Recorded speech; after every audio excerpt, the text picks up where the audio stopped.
ಎಲ್ಲ ಚಾಲಕ ಸಹೋದರ ಸಹೋದರಿಯರಿಗೆ ನಮಸ್ಕಾರ. ಈ ಟ್ರಿಪ್ಪಲ್ಲಿ ನಮ್ಮ ವಾಹನ ಡೀಸೆಲ್ ಪೈಪ್ ಕಟ್ಟಾಗಿತ್ತು. ಹಾಗಾಗಿ ಇಲ್ಲೊಂದು ಡಾಬಾ ಹತ್ರ ಬಂದು ವಾಹನವನ್ನು ನಿಲ್ಲಿಸಿ ಸ್ವಲ್ಪ ರೆಡಿ ಮಾಡಿಕೊಂಡು ಮತ್ತೆ ನಮ್ಮ ಪ್ರಯಾಣವನ್ನು ಬೆಳಗಿನ ಜಾವದಲ್ಲಿ ಮುಂದುವರಿಸಿದೆವು. ಹಸಿರಾದ ಭೂಮಿ ಇದೆಲ್ಲವನ್ನು ನೋಡುತ್ತಾ ಇಂದೋರಿಗೆ ಬಂದು ತಲುಪಿದೆವು. ಇಂದೋರಿಂದ ಮುಂದೆ ಹೋಗ್ತಾ ಇದ್ರೆ ಈ ಒಂದು ರೋಡ್ ಬದಿಯಲ್ಲಿ ಎಡಭಾಗದಲ್ಲಿ ಬಲಭಾಗದಲ್ಲಿ ನೋಡ್ತಾ ಇದ್ರೆ ಸುಮಾರು ಎಕರೆ ಗಂಟಲೆ ಒಂದೇ ತರಹದ ಬೆಳೆಯನ್ನು ಬೆಳೀತಿದ್ದಾರೆ. ಇನ್ನೊಂದು ವಿಶೇಷತೆ ಏನಪ್ಪಾ ಅಂದ್ರೆ ಅಲ್ಪ ಸ್ವಲ್ಪ ಮಾತ್ರ ಬೆಟ್ಟ ಗುಡ್ಡಗಳ ಪ್ರದೇಶ ಸಿಗ್ತದೆ, ಬಿಟ್ರೆ ಎಲ್ಲ ಲೆವೆಲ್ ಭೂಮಿನೇ. ಇಲ್ಲಿ ನಮ್ಮ ವಾಹನದ ಡೀಸೆಲ್ ಪೈಪು ಚೆಕ್ ಮಾಡ್ಕೊತಾ ಇದ್ದೀನಿ ಮತ್ತೆ ಒಂದ್ಸಾರಿ. ಹಾಗೆ ಒಂದಿಷ್ಟು ಆಡ್ ಬ್ಲೂನ ಗಾಡಿಗೆ ಹಾಕೋಣ ಅಂತ ಪ್ಲಾನ್ ಮಾಡ್ಕೊಂಡೆ. ಈ ಆಡ್ ಬ್ಲೂ ಎಲ್ಲ ಹಾಕ್ತಾ ಇರುವಾಗ ಈ ಒಂದು ಕಂಪನಿ ಹತ್ರನೇ ಕೆಲವು ಇಲ್ಲಿ ಗಾಡಿ ನಿಲ್ಸಿದೆ. ಇಲ್ಲಿ ಅದ ಕಡೆ ಕಂಪನಿ ಹತ್ರನೇ ಇದ್ದಾರೆ ಹಾರ್ಮೋನಿಯಂ ಎಲ್ಲ. ನಮಗೂ ಖುಷಿನೇ, ಹಾಗಾಗಿ ಇಲ್ಲಿ ಬಂದಿದ್ದೀವಿ.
ओके, थैंक यू मेरे लिए इतना दिया, थैंक यू। ओके, वो उधर थोड़ा गाड़ी हटाना, नहीं तो मैं थोड़ा रहता था पीछे करके आराम से ಸುಮಾರು ದೂರದಿಂದ ವಾಹನ ಓಡಿಸಿಕೊಂಡು ಮನ ಭಾರ ಆಗಿತ್ತು. ಈ ಸಂಗೀತವನ್ನ ಕೇಳಿದ ತಕ್ಷಣವೇ ಸ್ವಲ್ಪ ಮನಸ್ಸು ಹಗುರಾಯಿತು. ಹಾಗೆ ಸ್ವಲ್ಪ ಮುಂದೆ ಬಂದು ಅಡುಗೆ ಮಾಡಿಕೊಂಡು ತಿನ್ನೋಣ ಅಂತ ಪ್ಲಾನ್ ಮಾಡಿದೆ. ಯಾಕಂದ್ರೆ ಪ್ರತಿ ಸಾರಿ ಹೋದಾಗೆಲ್ಲ ಡಾಬಾಗಳಲ್ಲಿ ಗೋಧಿ ರೊಟ್ಟಿನ ತಿಂದು ಸಾಕಾಗಿತ್ತು. ಹಾಗಾಗಿ ಒಂದ್ ಸ್ವಲ್ಪ ಅನ್ನ ಸಾಂಬಾರು ಮಾಡ್ಕೊಳ್ಳೋಣ ಅಂತ ಹೇಳಿ ಪ್ಲಾನ್ ಮಾಡಿದೆ. ಗಾಡಿಲಿ ತರಕಾರಿ ಏನೂ ಇರಲಿಲ್ಲ, ಯಾಕಂದರೆ ಸಾಂಬಾರು ಮಾಡೋದಕ್ಕೆ ತರಕಾರಿ ಏನೂ ಇರಲಿಲ್ಲ. ಆದರೂ ಒಂದಿಷ್ಟು ಬೇಳೆ ಇತ್ತು, ಒಂದು ಬೆಳ್ಳುಳ್ಳಿ, ಟೊಮೆಟೊ, ಈರುಳ್ಳಿ ಏನೂ ಇರಲಿಲ್ಲ. ಆದರೂ ನೋಡೋಣ ಇದ್ದಂಗೆ ಇರಲಿ ಅಂಥೇಳಿ ಸ್ವಲ್ಪ ಒಂದಿಷ್ಟು ಎಣ್ಣೆ ಹಾಕಿ ಗೊಜ್ಜು ಥರ ಬೇಳೆಯನ್ನು ಚೆನ್ನಾಗಿ ಬೇಯಿಸಿ ಗೊಜ್ಜು ಥರ ಮಾಡಿದೆ. ಹೇಗಾದಂಗೆ ಆಗಲಿ ಅಂತ ನಮ್ಮ ಕೈಯಿಂದ ಮಾಡಿ ತಿಂದಿರೋದು ಹೇಗಿರುತ್ತೆ ಅಂದರೆ ಒಂದು ಅಮೃತ ಇದ್ದ ಹಾಗಿರುತ್ತೆ ನಾವು ಮಾಡ್ಕೊಂಡು ತಿಂದಿದ್ದ ಅಡುಗೆ. ಅದಕ್ಕಾಗಿ ರೈಸು ಮಾಡಿಕೊಂಡು ಸ್ವಲ್ಪ ಬೇಳೆನ ಗೊಜ್ಜು ಥರ ಮಾಡಿಕೊಂಡು ಕಲಸಿ ಇವಾಗ ಬ್ಯಾಟಿಂಗ್ ಆಡುವಂತಹ ಸಮಯ. ಒಂದಿಷ್ಟು ಊಟವನ್ನು ರೆಡಿ ಮಾಡಿ ಇಟ್ಕೊಂಡಿದ್ದೀನಿ. ಬನ್ನಿ ಎಲ್ಲ ಊಟ ಮಾಡೋಣ. ಆಹಾ, ಸೂಪರ್ ಆಗಿದೆ. ಊಟ ಎಲ್ಲ ಮುಗಿಸಿದ ಮೇಲೆ ಮತ್ತೆ ನಮ್ಮ ಪ್ರಯಾಣ ಮುಂದುವರಿಸಿದೆವು. ಹಾಗೂ ಹೀಗೂ ಬೆಳಗಿನ ಜಾವದಲ್ಲಿ ನಾವು ಮತ್ತೆ ನಮ್ಮ ಪ್ರಯಾಣ ಮುಂದುವರಿಸಿದೆವು. ಇಲ್ಲಿಯ ಜನಜಂಗುಳಿ, ದೊಡ್ಡ ವಾಹನಗಳ ದಾರಿ ಎಲ್ಲಿ ಅಂದರಲ್ಲಿ ಒಂದು ಸಾರಿ ಮಿಸ್ ಆದರೆ ಎಲ್ಲಿಗೆ ಹೋಗಿ ತಲುಪ್ತೇವೋ ಗೊತ್ತಿಲ್ಲ. ಯಾಕಂದರೆ ಅಷ್ಟು ದೂರದಲ್ಲಿ ಯೂಟರ್ನ್ಗಳು ಇರ್ತವೆ. ಒಂದು ಸ್ವಲ್ಪ ಹುಷಾರಾಗಿ ಲೊಕೇಶನನ್ನು ಭಾಳ ಕೇರ್ಫುಲ್ಲಾಗಿ ನೋಡ್ಕೋಬೇಕು. ಮತ್ತು ನೋಡಿ, ಇಲ್ಲಿ ಎಲ್ಲೋ ಅಪರೂಪಕ್ಕೆ ಮಾತ್ರ ಬೆಟ್ಟ ಗುಡ್ಡಗಳ ಪ್ರದೇಶ ಸಿಗ್ತೈತೆ ವಿನಃ ಎಲ್ಲಿ ನೋಡಿದರಲ್ಲಿ ಲೆವೆಲ್ ಜಾಗ, ಒಂದಿಷ್ಟು ಕಲ್ಲಿರೋದಿಲ್ಲ ಭೂಮಿಯಲ್ಲಿ. ನೋಡಿ, ಹಸಿರಾದ ಭೂಮಿ. ಅದು ಈ ಚಳಿಗಾಲದಲ್ಲಿ ಸ್ವಲ್ಪ ಇನ್ನು ಚಳಿಗಾಲ ಹಾಗೇ ಇದೆ, ಇನ್ನೇನು ಚಳಿಗಾಲ ಮುಗಿತಾ ಬಂದಿರುವಂಥ ಸಮಯ ಇದು. ನೋಡಿ, ಎಲ್ಲ ಕಡೆ ಸಾಸಿವೆ, ಗೋಧಿ, ಹಾಗೆ ಮತ್ತು ಇಲ್ಲಿಯ ಒಂದಿಷ್ಟು ಟ್ರಾಫಿಕ್ ಕೂಡ ಜಾಸ್ತಿನೇ ಇರ್ತದೆ. ಯಾಕಂದರೆ ನಮ್ಮ ದೇಶದ ಮೇನ್ ಸಿಟಿ ಅಲ್ವಾ, ಹಾಗಾಗಿ ಮತ್ತು ಸಿಟಿ ಅನ್ನೋದಕ್ಕಿಂತ ಸಿಟಿ ಒಳಗಡೆನೇ ಎಷ್ಟೋ ಜಾಗಗಳು ಫ್ರೀ ಆಗಿದೆ.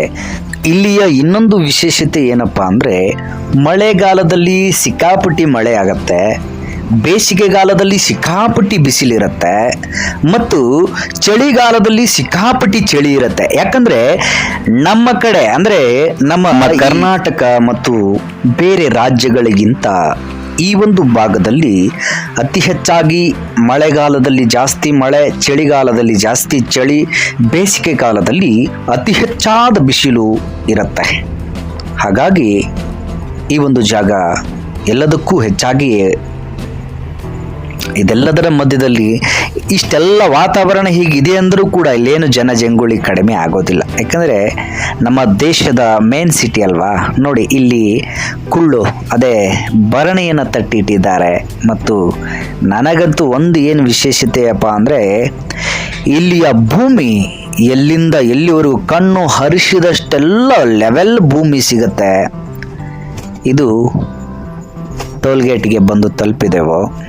ನಾವೀಗ ಡೆಲ್ಲಿಯ ಟ್ರಿಪ್ಪನ್ನು ಮುಗಿಸ್ಕೊಂಡು ವಾಪಸ್ಸು ನಮ್ಮ ಬೆಂಗಳೂರು ಕಡೆಗೆ ಮುಖ ಮಾಡಿದ್ದೇವೆ. ಈ ಒಂದು ಟ್ರಿಪ್ಪಲ್ಲಿ ಆಗುವ ಎಲ್ಲ ಅನುಭವಗಳನ್ನು ಒಂದೇ ವಿಡಿಯೋದಲ್ಲಿ ಹಂಚಿಕೊಳ್ತಾ ಇದ್ದೀನಿ. ನೋಡ್ರಿ, ಇಲ್ಲಿ ನಾವು ಒಂದೆರಡು ಲೈನನ್ನು ನೋಡ್ತೇವೆ. ಈ ಒಂದು ಹೈವೇಯಲ್ಲಿ ಅದೆಷ್ಟು ಲೈನ್ ಇದೆ ಅಂತ ನನಗೆ ಗೊತ್ತಾಗುತ್ತಿಲ್ಲ, ಕನ್ಫ್ಯೂಷನ್ ಆಗ್ತಾಯಿದೆ. ನೋಡ್ರಿ, ನಾವು ಟೋಲ್ ಗೇಟ್ ಹತ್ರ ಇದ್ದೇವೆ. ಟೋಲ್ ಗೇಟಲ್ಲಿ ಲೈನ್ ನಿಂತ್ಕೊಳ್ಳೋಕ್ಕೆ ಇಷ್ಟೊಂದು ಲೈನ್ಗಳನ್ನು ಮಾಡಿರು, 1 2 3 ಹೀಗೆ ಎನಿಸೋದಕ್ಕೆ ಆಗದಷ್ಟು. ಮತ್ತು ಹೈವೇ ಕಂಟಿನ್ಯೂ ಹೈವೇಲಂತೂ ಸುಮಾರು 5 ಲೈನು 6 ಲೈನು ಇದ್ದೇ ಇರುತ್ತೆ. ನನಗಂತೂ ಫ್ರೀಯಾಗಿ ಓಡ್ಬೋದು. ಮತ್ತು ರೋಡು ಅಗಲವಾಗಿದೆಯಂತ ಎರಾವಿರಿ ಗಾಡಿ ಓಡಿಸೋದಲ್ಲ, ರೂಲ್ಸನ್ನು ಫಾಲೋ ಮಾಡೋದು ನಮ್ಮ ಕರ್ತವ್ಯವಾಗಿದೆ. ಹಾಗೂ ಹೀಗೂ ಸಾಯಂಕಾಲ ಆಗ್ತಾನೆ ಬಂತು. ಮತ್ತು ಈ ಕಡೆಯ ಭಾಗಗಳಲ್ಲಿ ಎಲ್ಲ ಕಡೆ ಸೂರ್ಯನು ಕಾಣಿಸ್ತಾನೆ, ಆದರೆ ಈ ಲೆವೆಲ್ ಭೂಮಿ ಇದ್ದ ಕಾರಣಕ್ಕಾಗಿ ಸೂರ್ಯ ಉದಯಿಸುವುದು ಮತ್ತು ಸೂರ್ಯ ಮುಳುಗುವುದು ನಮಗೆ ಧಾರಾಳವಾಗಿ ಕಾಣ್ತದೆ. ತುಂಬ ಕತ್ಲೆನೇ ಆಯಿತು. ಹಾಗಾಗಿ ಊಟ ಮಾಡೋಣ ಅಂತ ಒಂದು ಕಡೆ ನಿಲ್ಲಿಸಿ 2 ರೊಟ್ಟಿ ಸ್ವಲ್ಪ ಸೇವ್ ಭಜಿನ ತಗೊಂಡು ಊಟ ಮಾಡಿದ್ವು. ಮತ್ತು ನಮ್ಮ ಪ್ರಯಾಣ ಮುಂದುವರಿಸಿದೆವು.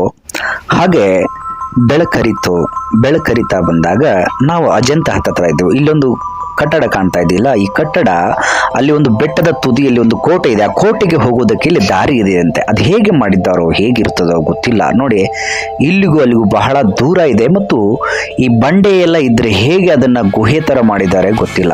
ಹಾಗೋ ಹೀಗೋ ಅಜಂತ ಹತ್ತತ್ರ ಬಂದವು. ಅಜಂತದ ಗುಹೆಗಳನ್ನು ನೋಡ್ಕೊಂಡೇ ಹೋಗೋಣ ಅಂತ ನಾನು ಮತ್ತು ನಮ್ಮ ಸಹೋದರ ಒಂದು ಪ್ಲಾನ್ ಮಾಡಿದೆವು. भाई वो बड़ा गाड़ी पार्किंग करने की जगह है? बंद है सब। बंद है आज। बंद है। अजंता बंद है। हाँ हाँ। अजंता ಬಂದ ದಾರಿಗೆ ಸುಂಕವಿಲ್ಲ. ಅಜಂತ ಗುಹೆಗಳನ್ನು ನೋಡಬೇಕೆಂದ ಆಸೆ ನಿರಾಸೆ ಆಯಿತು. ಇವತ್ತು ರಜೆ ಇದೆ. ಅಣ್ಣ, ತುಮಕೂರವರೆಗೆ ಹೋಗ್ತೀರಾ? ತುಮಕೂರಿಗೆ ನಾವು ಬರ್ತೀವಿ. ನನ್ನ ಕರ್ಕೊಂಡವ್ರಿ ತುಮಕೂರಿಗೆ. ನಮ್ಮ ಗಾಡಿ ಟ್ರಕ್ ತಗೊಂಡ್ಬಂದಿದ್ದೀವಿ. ಇಲ್ಲಿ ನಮ್ಮ ಕನ್ನಡದವರು ಬಂದಿದ್ದಾರೆ, ಮಾತಾಡಿಸ್ತಾ ಇದ್ದೇನೆ. ಏನು ಇವತ್ತು ಸೋಮವಾರ ರಜೆ ಅಂತ ಹೇಳ್ತಿದ್ದಾರೆ. ನಿಮ್ಮ ಹೆಸರು? ಯಾವೂರು? ಅಣ್ಣ, ಎಲ್ಲಿ ಈಗ ಇದಕ್ಕೆ ಹೋಗ್ತಾ ಇದ್ದೀರಾ? ಪ್ರಯಾಗ್ರಾಜ್ಗೆ ಹೋಗ್ತಾ ಇದ್ದೀರಾ? ಮುಗಿಸ್ಕೊಂಬರ್ತಾರೆ ಈಗ ಶಿರಡಿಗೆ ಹೋಗ್ತಾ ಇದ್ದೀರಾ? ಹಾಂ. ಎಷ್ಟು ದಿನ ಆಯಿತು ಊರಿಂದ ಹೋಗಿ? 1 ವಾರ.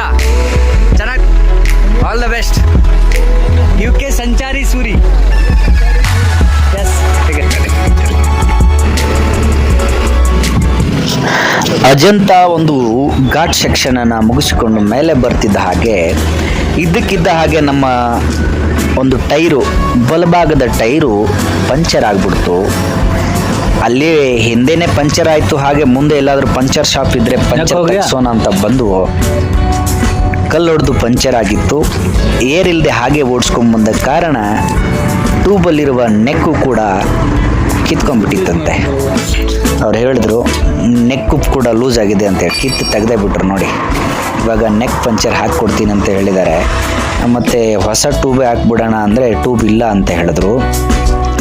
ಹತ್ತಿರದಲ್ಲಿ ಎಲ್ಲಿಯೂ ಟೈರು ಟ್ಯೂಬ್ ಸಿಗುವಂಥ ಅಂಗಡಿನೂ ಇಲ್ಲ ಅಂತ ಹೇಳಿದ್ರು. ಹಾಗಾಗಿ ಇದನ್ನು ರೆಡಿ ಮಾಡಿಕೊಡ್ತಾನೆ, ನಿನ್ನ ಟ್ಯೂಬ್ ಹಾಳಾದರೂ ಈ ನೆಕ್ ಕೀಳಲ್ಲ ಅಂತ ಹೇಳಿದ್ರು. ನೋಡೋಣ ಯಾವ ರೀತಿ ರೆಡಿ ಮಾಡ್ತಾರೆ ಅಂತ ಕೂತ್ಕೊಂಡಾಗ ಅದಕ್ಕೇನೇನೋ ಡಿಸೈನ್ ಮಾಡಿ ಟ್ಯೂಬ್ ಎಲ್ಲ ಪೀಸ್ ಕಟ್ ಮಾಡಿಕೊಂಡು ರೌಂಡ್ ಶೇಪಲ್ಲಿ. ಆಮೇಲೆ ಅದರ ಮೇಲ್ಗಡೆ ಇರುವಂಥದ್ದನ್ನು ಚಾಕುವಲ್ಲಿ ಕುಯ್ದು ಏನೇನೋ ಮಾಡ್ತಾ ಇದ್ದಾರೆ. ಅವರೊಂದು ಕಲೆ ನೋಡಿ. ಅದರ ಒಳಗಡೆ ಇದನ್ನು ಟ್ಯೂಬ್ ಒಳಗಡೆ ಪೂರ್ತಿಯಾಗಿ ಟ್ಯೂಬ್ ಒಳಗಡೆ ಕಳಿಸಿದ್ರು. ಅದಾದಮೇಲೆ ಇದ್ರ ಮೇಲೆ ಪ್ಯಾಚ್ ಹಾಕ್ತಾರಂತೆ. ಪ್ಯಾಚ್ ಹಾಕಿ ಲಾಸ್ಟಲ್ಲಿ ಅದನ್ನು ಆ ನೆಕ್ಕು ಒಳಗಡೆ ಹೋಯ್ತಲ್ಲ, ಆ ನೆಕ್ಕನ್ನು ಆಮೇಲೆ ಆಚೆಗಡೆ ತೆಗಿತಾರಂತೆ. ಭಾಳ ಅದ್ಭುತವಾಗಿ ಕೆಲಸ ಮಾಡ್ತಾ ಇದ್ದಾರೆ. ಮತ್ತು ಇನ್ನೊಂದು ಏನಪ್ಪ ಅಂದರೆ, ಏನು ಮಾಡೋಕ್ಕಾಗಲ್ಲ, ಅಡ್ಜಸ್ಟ್ಮೆಂಟ್ಗೆ ಇದು ಎಷ್ಟು ಕೆಲಸ ಮಾಡ್ತಾ ಇದೆ ಗೊತ್ತಿಲ್ಲ. ಆದರೆ हमारे लिए तुम बैठा है, तुम्हारे लिए हम है.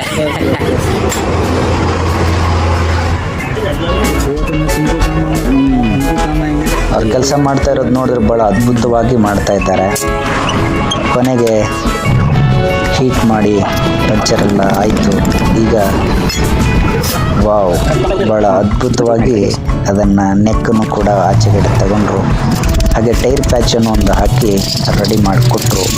ಇದು ಮಹಾರಾಷ್ಟ್ರದಲ್ಲಿ ರಾಜೂರ್ ಬಿಟ್ಟು ಮುಂದೆ ಇರುವಂತಹ ಒಂದು ಪಂಚರ್ ಶಾಪು. 24 ಗಂಟೆನೂ ಓಪನ್ ಇರ್ತದೆ. कितना साल से काम कर रहा है? हाँ, 2012 से. दुकान का नाम क्या? कितना घंटे से कितना घंटे चालू रहता है? 24 घंटे.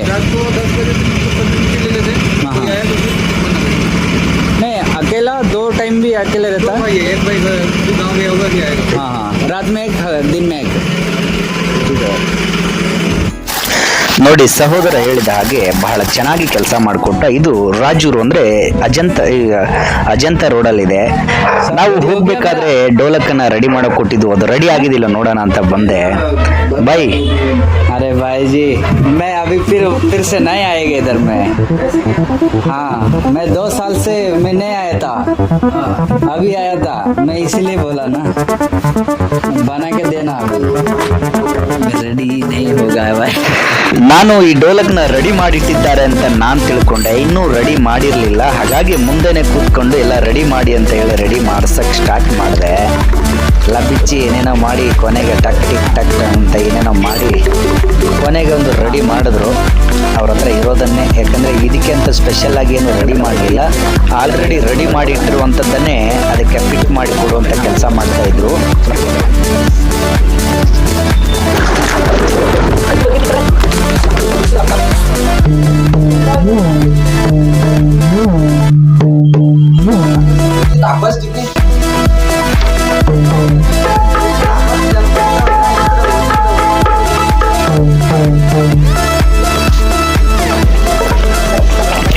ಕೊನೆಗೂ ನಮ್ಮ ಡೋಲಕ್ ರೆಡಿ ಆಯಿತು. ಅದ್ರ ಮೇಲ್ಗಡೆ ಸ್ವಲ್ಪ ಏನೋ ಬ್ಲಾಕ್ ಕಲರ್ ಹಾಕಿದ್ರು, ಅದನ್ನು ತೆಗಿತಾ ಇದ್ದಾರೆ. ಇಲ್ಲೊಬ್ಬ ಸಹೋದರ ಕಾಣ್ತಾ ಇದ್ರಲ್ಲ, ಇವರು ನಮ್ಮ ಚಾನಲ್ಗೆ ಸಬ್ಸ್ಕ್ರೈಬ್ ಮಾಡಿ ಮನೆಗೆ ಹೋಗ್ತಾ ಇದ್ದಾರೆ. ಬಾಯ್ ಹೇಳ್ತಾ ಇದ್ದಾರೆ, ನಮಗೂ ಕೂಡ ಮನೆಗೆ ಬಾ ಅಂದರು. ಎಲ್ಲಿ ಬೇಡಪ್ಪ ಅಂತ ಹೇಳಿದೆ. ಹಾಗೆ ಈಗ ಇಷ್ಟು ರೆಡಿ ಆಯ್ತು ನಮ್ಮದು ಡೋಲಕ್.